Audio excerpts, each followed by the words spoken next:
Hi there, Denise again. In this video, I'd like to do a follow-up to the one that I called Finding the Pieces, Life After the Jehovah's Witnesses. And this one is putting the pieces together.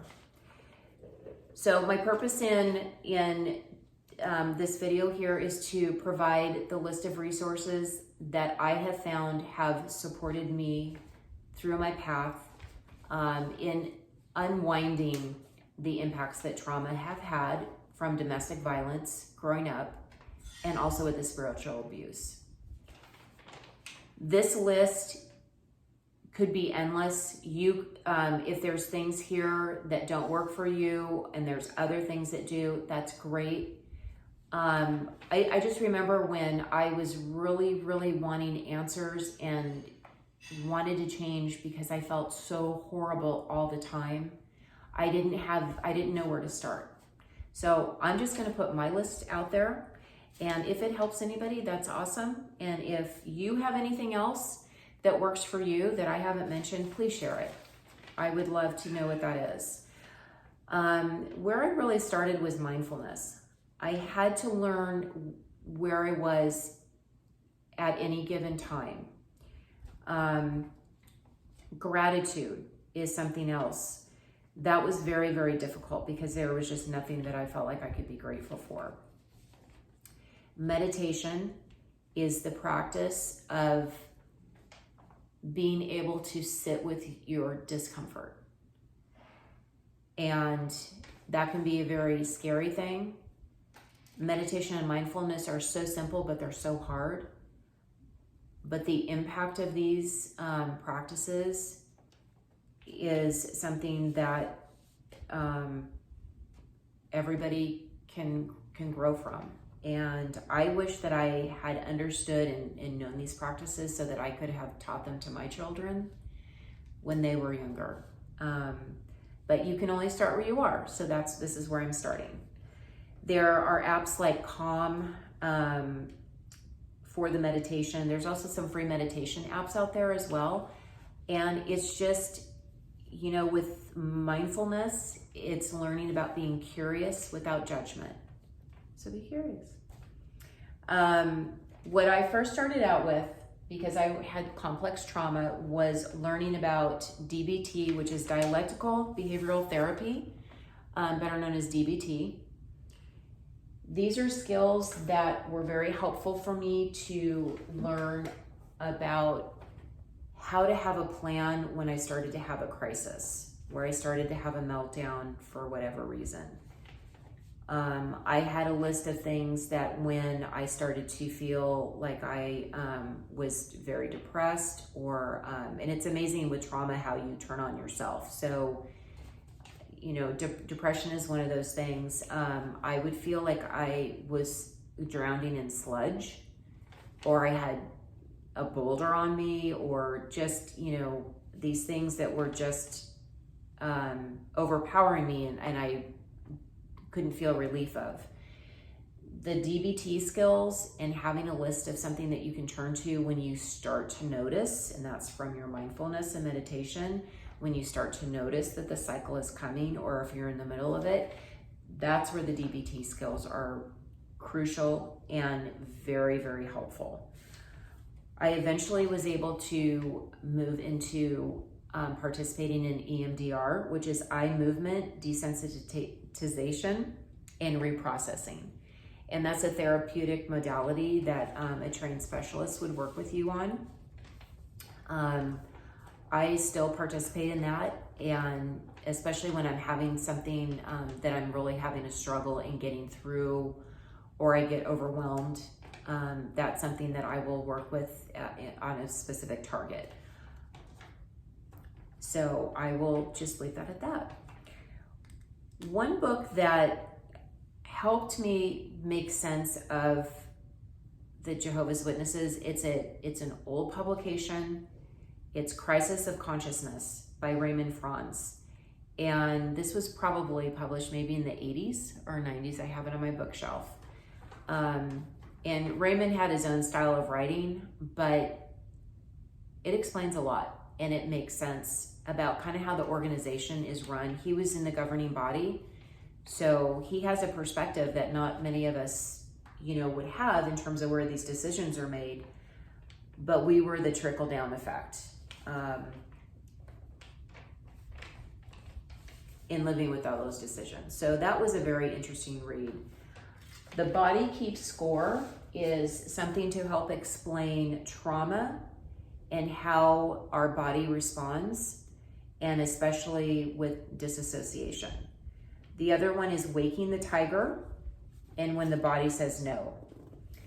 Another one that's an interesting read is It Didn't Start With You. A lot of trauma research has shown it's genetic, and it's also generational too. So that's another book for, kind of a different understanding of trauma. So it's easy to get involved with all this really heavy reading. So I needed something eventually to kind of start looking at things from a different perspective. Gifts of Imperfection, Happiness Advantage. This is a little bit more of a business viewpoint. And then Whole Again. Do I have that? Oh, I don't think I have that one. Whole Again, I really appreciated because it had to do with acknowledging trauma can really upset your life and your relationships. But it also talks about how to, healing from that, basically. I like the way that the writer, had presented all the information. His name is Jackson McKenzie. And then I've talked about Upside Down and Successful Survivors.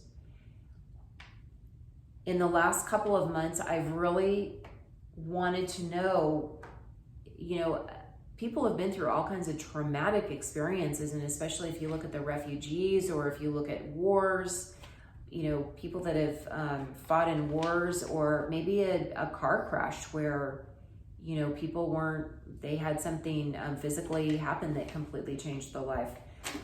How do people reinvent themselves again? So that's what kind of led me to these two books, Upside Down and Successful Survivors. And I have really appreciated these. These are interactive. There's exercises in there that really make you stop and think and take a different look at the survival skills that you developed, how they can be applied in your life now. And all those things I have felt have been a deficit for myself. Now I'm looking at those in terms of how are those things my strength. And if you're listening to this, please know that you have strengths that you are not aware of, that you haven't tapped, and also a resiliency because of the things that you have gone through. And you are so much more capable than you realize because of your experiences.